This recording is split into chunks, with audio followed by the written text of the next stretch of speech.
La situation des femmes victimes de violences sexuelles dans l'Est de la République démocratique du Congo, RDC, est alarmante. Selon un rapport de Médecins sans frontières, MSF, publié en septembre 2024, les équipes de MSF ont pris en charge 25 166 victimes de violences sexuelles en 2023, soit plus de 2 victimes par heure. Cette augmentation significative par rapport aux années précédentes souligne l'urgence de la situation. Les femmes déplacées, en particulier celles vivant dans les camps autour de Goma, sont particulièrement vulnérables. Une enquête menée par MSF en avril 2024 a révélé que parmi les jeunes femmes adultes de 20 à 44 ans, plus d'1 sur 10 avait été violée au cours des 5 mois précédents.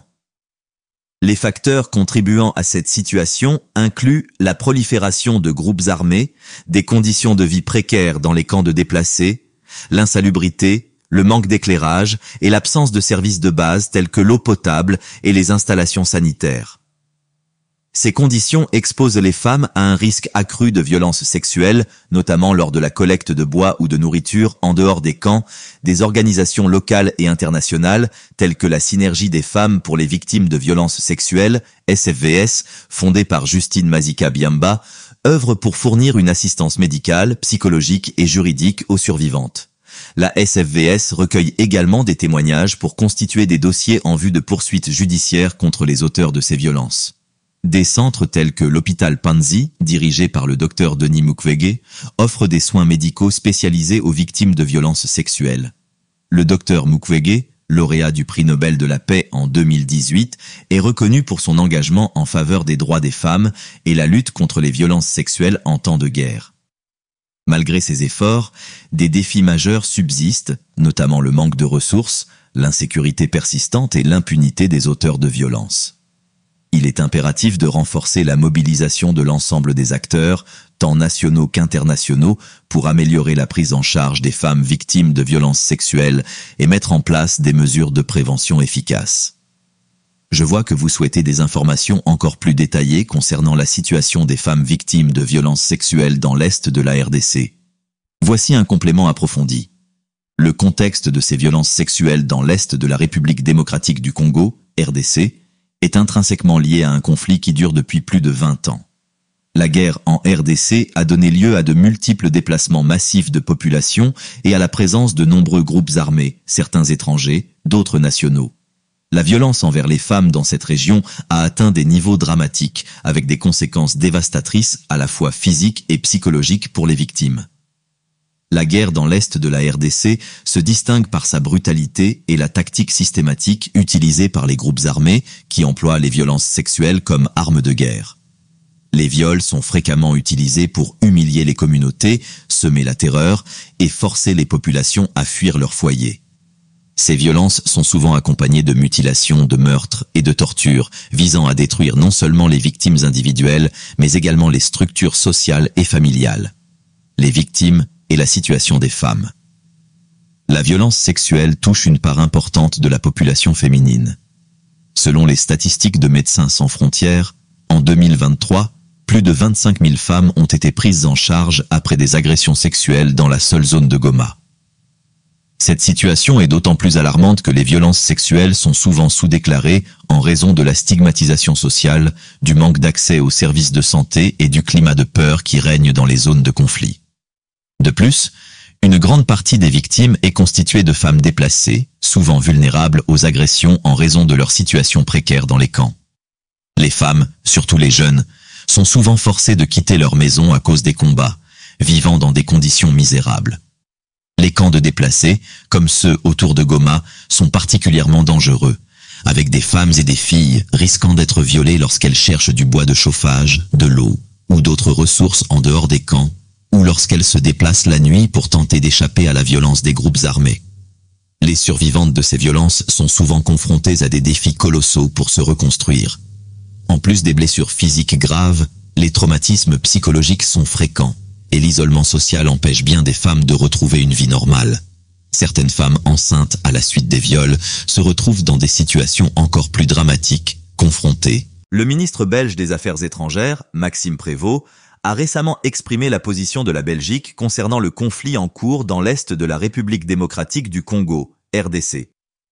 Lors d'une intervention devant les parlementaires, il a annoncé son intention de plaider en faveur de sanctions individuelles contre les responsables de la violence dans la région. Il a également évoqué la suspension du dialogue en matière de sécurité et de défense avec le Rwanda, ainsi que la réévaluation du mémorandum d'entente sur les matières premières critiques. Cette déclaration s'inscrit dans un contexte où la Belgique, aux côtés d'autres membres du groupe international de contact, a adopté une position ferme vis-à-vis du Rwanda. Des voix se sont élevées, y compris celles de pays africains, au Conseil de sécurité des Nations Unies, pour dénoncer la situation et appeler à une réaction de la communauté internationale. Parallèlement, l'Union européenne a condamné l'avancée militaire en RDC, la qualifiant de violation du cessez-le-feu décidé sous les auspices du processus de Luanda et d'atteinte continue à l'intégrité territoriale de la RDC. Bruxelles exige le retrait immédiat des troupes rwandaises du territoire congolais et l'arrêt du soutien au M23 et à tout autre groupe armé actif dans la région. Cette mobilisation internationale vise à mettre fin aux hostilités et à soutenir l'intégrité territoriale de la RDC, tout en exerçant des pressions diplomatiques sur les acteurs impliqués dans le conflit. La Cour pénale internationale, CPI, a pris une décision historique en réactivant ses enquêtes sur les crimes de guerre et les atrocités commises dans le Nord Kivu, une région du monde dévastée par des décennies de violences impitoyables. Cette décision intervient dans un contexte où les souffrances des civils congolais, pris au piège de la guerre, semblent sans fin. Dans cette région du cœur de l'Afrique, où l'espoir se mêle à la désolation, la CPI entend enfin rendre justice aux milliers de victimes qui ont été oubliées pendant trop longtemps. Le Nord Kivu est devenu un symbole de l'impunité et de la brutalité. Des villages entiers ont été détruits, des familles dévastées, des vies brisées. Les massacres, les violations systématiques, les recrutements d'enfants soldats, les attaques aveugles contre des civils innocents sont des actes que le monde ne peut plus ignorer. Le silence autour de ces horreurs est en train de se rompre. La Cour pénale internationale se réveille enfin pour vous offrir. Les rebelles, les milices et même certaines forces gouvernementales ont semé la terreur, mais cette fois, ils ne pourront plus échapper à la justice. La CPI, en décidant de rouvrir ses enquêtes, adresse un message clair à tous ceux qui croient que la violence peut rester impunie. Aucun crime ne sera oublié et aucun responsable ne sera épargné. Les coupables, c'est l'enquête de la CPI, ne se limitera pas à des enquêtes superficielles. Elle visera à remonter les chaînes de responsabilité jusqu'aux sources mêmes de la violence, qu'il s'agisse des groupes rebelles financés par des réseaux illégaux ou des acteurs étatiques complices de ces crimes. C'est un processus long, difficile et semé d'embûches. Mais c'est un combat crucial pour que les responsables de cette souffrance inhumaine soient tenus responsables de leurs actes. La justice internationale. Mais cette réactivation est également la réactivation de l'enquête de la CPI n'est pas seulement un acte juridique. C'est un message d'espoir pour ceux qui souffrent, un message aux bourreaux que l'impunité n'aura plus sa place. C'est aussi un signal fort aux générations futures pour qu'elles comprennent que les crimes, c'est cette décision. Cette décision de la Cour pénale internationale, CPI, est plus qu'un simple acte judiciaire. Elle est un symbole d'espoir et de lutte pour la dignité humaine dans un contexte où la souffrance semble infinie. Alors que la guerre continue de ravager le Nord Kivu, un espoir fragile surgit, celui que l'impunité ne règne plus sur cette terre meurtrie. Les crimes commis dans cette région ne sont plus des ombres oubliées dans les annales de les témoignages des victimes, ceux qui ont survécu à des massacres, à des violations collectives, à des tortures inimaginables, sont des crises de douleur que le monde ne peut plus ignorer.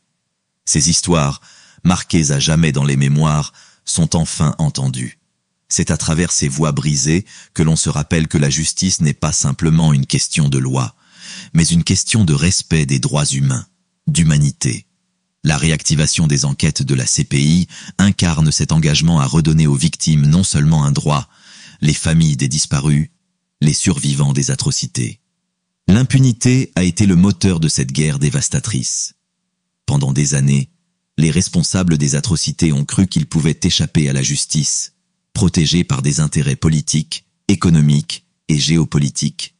La crise calamiteuse des viols dans la guerre en République démocratique du Congo est une tragédie humaine d'une ampleur insoutenable qui perdure depuis plusieurs décennies.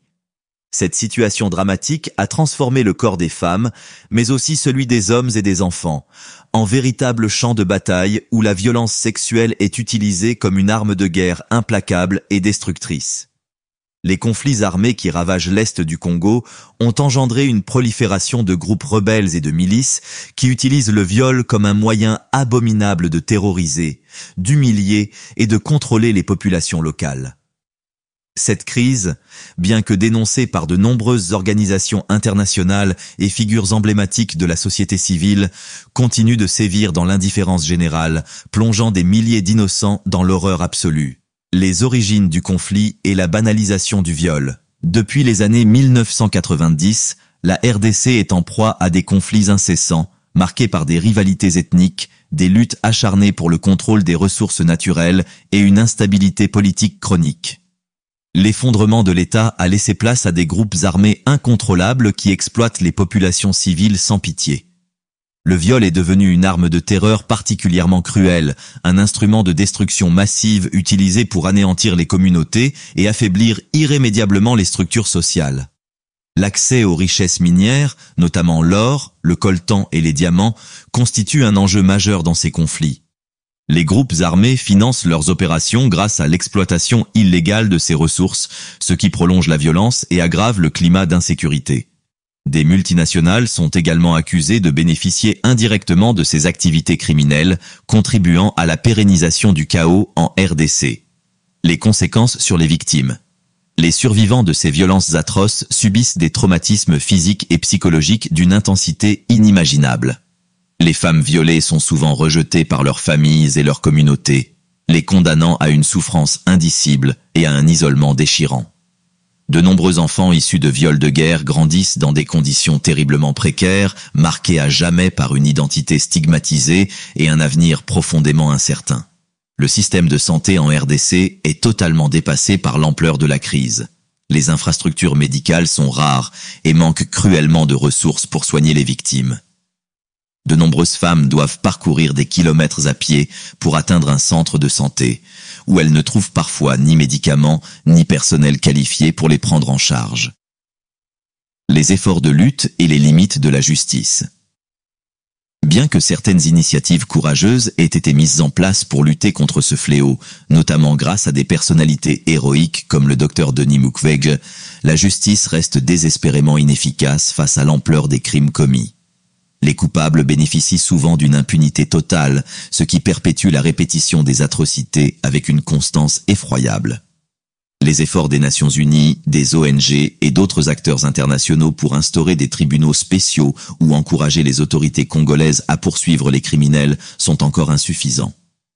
Les processus judiciaires sont souvent entravés par la corruption, le manque de moyens et la peur des représailles.